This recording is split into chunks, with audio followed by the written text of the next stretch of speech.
Hello everyone, it is Karina with Karina Loves to Plan. Thank you for joining me in my little corner of the internet where I talk all things planners, fountain pens, and fountain pen inks, and it is time for my monthly planner update. I know last month I talked about how much I struggled and what I was struggling with in terms of keeping up with everything. And now a month later, I actually feel like I'm in a better place. It's like I almost needed to offload how much I was struggling to realize what I needed to do in order to make this work for me. I appreciate all of the advice in the comments that came from the last video. Some of the advice wasn't necessarily asked for, and I know some of the advice, it's coming from a good place.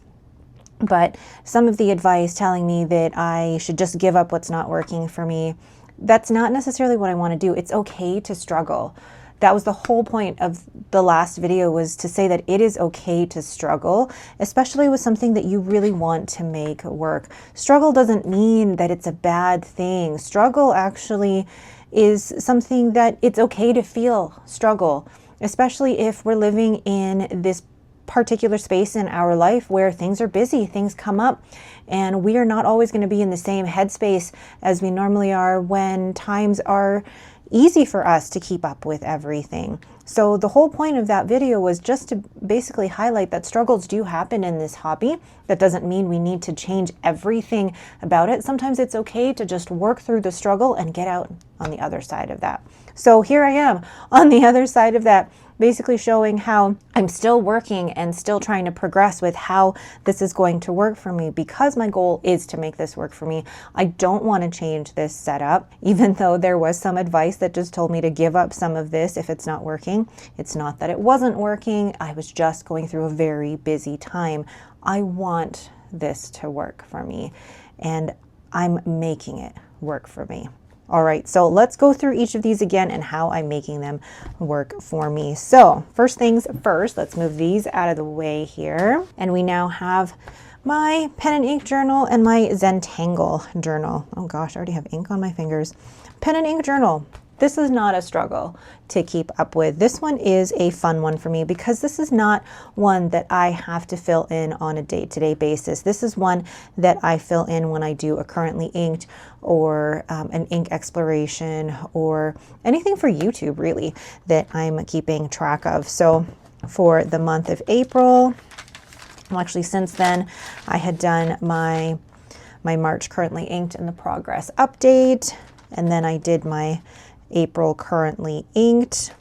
And I'm at the point right now actually with how I'm using my pens and inks that 12 is perfectly enough for me to keep inked every month. I haven't done a 15 inks 30 days since I believe January, because that's feeling very overwhelming for me right now. So keeping it to the 12 and not pressuring myself to do 15 inks in 30 days is where I'm at and where I'm comfortable. Then I did my spring pens, my Pelikan M800 review. Spring inks. This is just so fun for me. This journal is all about the fun rather than keeping up to date with. And then this one was my pen and ink pairing for my Hogtown pens. I still haven't chosen a pairing, and I'm supposed to be doing my currently inked in a few days. So we'll see where this ends up. And then I say ink haul, but these were ink samples that I got at my latest fountain pen friend meetup, and love being able to do the roses again. I haven't done those in a while. But pen and ink journal, very low pressure journal, which I absolutely love filling out, so no struggling there. But if you remember from last month, I was struggling with keeping up with all of the Zentangles, and I decided that for April, I was not going to do 15 inks 30 days because it was just too much. But also, I just came back from a work trip literally yesterday, and I would not have had the headspace to be able to do that. One thing I also decided to change up this month was the size of the Zentangle. So let's see here.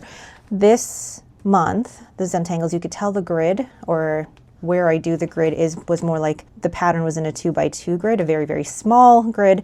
And then I decided for this month expanding it to 4x4. So putting the pattern in a 4x4 grid, which meant that I was doing the pattern in more space, meaning that it was bigger, and then I'd have to do the pattern essentially less times over that half page, which has been working out for me really well. It's made the Zentangle a lot more manageable for me to do on a day-to-day basis, but I'm also really liking how big the pattern is. You can really see the pattern much better. I mean, I love the tiny ones, don't get me wrong, but they're a lot of work for how many times you have to do the pattern over and over again, whereas the bigger ones definitely seem a lot more manageable. I still have, I think this month, I have 1, 2, 3 left to do before the end of the month, but because the pattern is now so much bigger, the Zentangle doesn't take me as long to do. I think the longest one took me about half an hour, so that's definitely manageable to get done before the end of the month.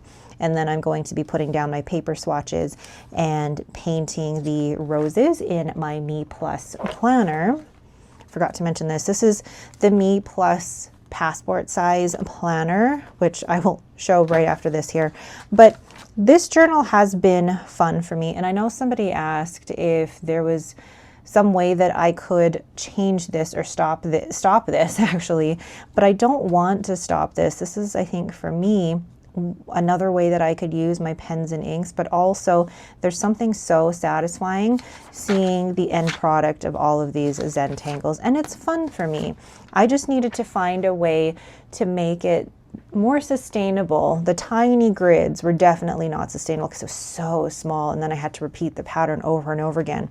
The bigger Zentangle over the 4x4, so much better, and just a small change like that made something that I was struggling with that much more manageable. So those are the two, I guess, pen and ink journals. But then what I incorporated last month was this Me Plus passport planner. I'm not using this as a planner, and I don't intend to, but I still wanted to make use of this space. So what I did last month was I actually did roses again in the inks that I had currently inked, and I really like how this turned out. 2 roses. That's it. Doesn't take a lot of time, and this one 3 because I just love the way the ink looks, and it's such a great way to showcase the ink. But this doesn't actually take a lot of time to do. The roses literally take a couple of minutes, and I think the time that takes the longest is waiting for these to dry and then putting them back in here. So this one is a fun one, and it'll just be so fun to see all of those currently inked in here at the end of the year. I think there's no set purpose for this except to just give myself the space to do roses again. I haven't done roses in quite a while, so having this dedicated space to do it, it's just something fun for me. So I've gone from struggling with my Zentangles to finding a way to make it work for me. So the bigger grids and putting the design into more space, essentially having to do less number of patterns, made that so much better for me and something now that I can handle. So we now have these journals.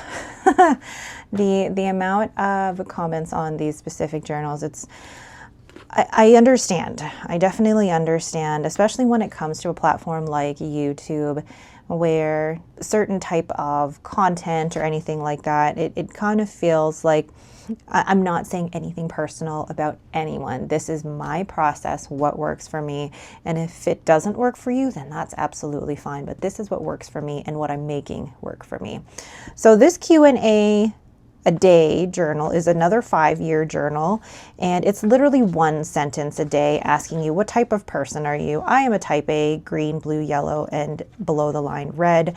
And then who would you trade places with for just 1 day? And I said Kara from Kara and Nate. I'd love to travel in business class like her for just 1 day, or travel to a new country or place like her for just 1 day.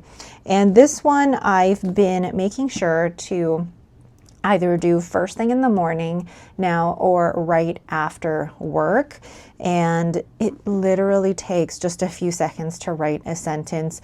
I don't know what was stopping me before from doing this every single day, but it's something that I just have to remind myself that it's there, do it, done. And it's going to be so fun to be able to go through these for the next few years. I know somebody said that this can get really chunky and clunky, but it's not something I plan on bringing with me everywhere. This basically sits on my desk and stays home. Then we have my 5-year journal. Last time I mentioned this, I was like weeks behind, or a couple of weeks behind. I've been doing really well about making sure I'm all caught up. Funny enough, after the last video that I filmed, I think I spent basically a day or the day after that just catching up on this. So I set myself up really well for April so that I was able to then keep at it daily rather than be 2 weeks behind. So I've been able to, I did yesterday's entry and then I'll be doing today's. So by giving myself that time to actually catch up and set myself up for April to be caught up has really helped me keep up with this. This takes less than 5 minutes. Once I've written in my A5, this takes less than 5 minutes for me. And it's just going to be so satisfying at the end of this 5 years to have this all done. Now, will I do another 5-year journal like this next year? Probably not, because I have my multi-year journal here. But so I think like 2025 and 2026 are a little repetitive, so I probably won't do this again next year. So for those asking like how I managed to fit in the weather and what I'm grateful for, because down in the 5th year, you've got all of these quotes down here. What I've done actually is starting in February, my friend Katie told me, you're only using up half of this space here for the weather, and the grateful for it, you still have half this space that you can use for year 5, and that's what I've been doing. So for this, what I was struggling with was because I was a couple weeks behind, I basically sat down and caught myself up so that by the time April began, I was in a good space to keep going day to day. And then we have my A5 multi-year. This is the Planner Monkey Co. notebook that I've basically repurposed into a multi-year journal. It is currently in a Bujo planner cover and love it. I don't remember the exact colors of this one, but I just love it. And this one I've been, I think, doing pretty well, keeping track of, and I'm just going to check. So then, yeah, I'm okay with sharing this because this one isn't too private. This one, like I brought my little Kodak printer. So this is the Kodak Mini 2 retro printer. I brought this with me while I was on my work trip so that I could basically just print the images or print the photos and put them directly into my journal. And I'm finding that I'm allowing myself, for example, the days where I have a lot to process but not a lot of patience to write, I'm basically just doing bullet points, and I'm absolutely okay with that. And I'm just looking back as well when I did my taxes, and this one, just bullet points. If bullet points are what's working for me, great. Being realistic with what I can write in this space. Some days I need more space to process what I'm feeling and what I'm thinking, and other days I really just want basically a life, what happened in my life that day. Journaling for me isn't always about really deep thoughts. It's more for me jotting down what I've done in a day, and then if there's anything that I really need to process, then I use that space for that. So I am all caught up with this and have been doing really well at making sure that at the end of the work day, I take the time to wind down by doing both of these journals. And this is what I was struggling with last month, was making sure I was able to catch up and making intentional, dedicated time to be able to do these. So now I think I'm at a good place with these where I'm all caught up. I'm not behind on any of these 3, which sets me up really well going forward. And last but not least, my little passport planner. This is in a passport cover by Bujo Planner, and then you've got my little charm here from the Travelers Company. I have a plastic sleeve in here from Amazon that I put my credit cards in. This one is from, I cannot remember now, but I bought it off Amazon. I have it in here because I just came back from a trip and it actually held my passport in here as well. And I love this little pocket here for stickers or receipts or things like that. And I've got this patch here from Amarillo Stationery. And then recently I just put this sticker on here, be the person your dog thinks you are. This is from my lovely friend Anne, and she sent me some happy mail and sent this sticker along as well. What I have realized with my passport planner is that I am okay not using these pages for things like stationery purchases or movies we've watched. I started the year with high hopes for these, but I'm keeping track of the books I've read in Goodreads. The movies that I've watched, I kind of care about it, but not really. And then my stationery purchases, I'm keeping track of in a spreadsheet because I actually need to keep track of those for tax reasons. So it's better to keep them in a spreadsheet for myself than in here. So I started with great intentions, but I'm okay with not using those areas for what I need to. And then the monthly spread, using these for appointments and things like that. So that's working out well. Oh, one thing I took out because I didn't want to have it in my planner while I was on my work trip. I also have this Midori monthly planner. I added some stickers in here, and this is for basically content planning out my content for YouTube. So not much decoration is going to go into this. It's really just a functional planner. And then let's move this over here.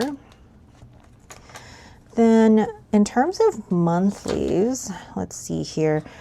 My spreads for each week in my passport planner are very simple. I don't put a lot of stickers because I need the space for my to-do list, my work schedule, and any other activities or appointments that I may have.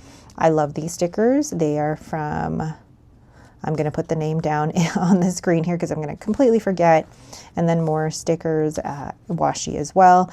This is from The Giving Girl. This is from a collection from last year. I'm really trying to be good about using the stickers that I already have rather than buying new stickers. And then these were from a set of stickers I purchased last year and just using up the rest of that. This is from the washi tape shop. I believe this was Violet Vale. And then stickers from the Happy Planner. This was a sticker book that my mom found in her collection and decided to give to me. So I'm like, yeah, I might as well use it. They're cute. And then this week I'm using washi from the washi tape shop. I cannot remember the name of it. What I'm really trying to do with my passport planner is use up the stickers that I have and trying not to buy any new stickers if I can help it. But if you're not familiar with this setup, this is a Planner Monkey Co. passport notebook that I basically repurposed into my planner. Okay, so let's gather all of these again. Okay, so this month, am I struggling? No, but it's still a work in progress. It's not perfect, and I do have to be really intentional about making time for each of these, but also recognize when I'm struggling. I feel like the word struggle has such a negative connotation for some people, but struggle is not a bad thing. There's things that we struggle with that we want to make work, and that's absolutely okay. And struggle is basically a phase that we can go through as we're trying to find what works for us. So here I am. I'm in a better place than I was a month ago and feel good about going into May with my overall setup. Ooh, hold on, I'm missing my little Me Plus planner here. All right, but that is it for me. Thank you all so much for watching. If you have any questions about any of these, please let me know down below and let me know how you're feeling about your current planner journal. I say planner setup, but it's really journals. It's more journals than planner setup. Let me know how you're doing, and if you're struggling or if you're in a great place with yours, let me know down below. Thank you all so much for watching again. Don't forget to hit that like button and to subscribe. Thanks again, and have yourselves a great day.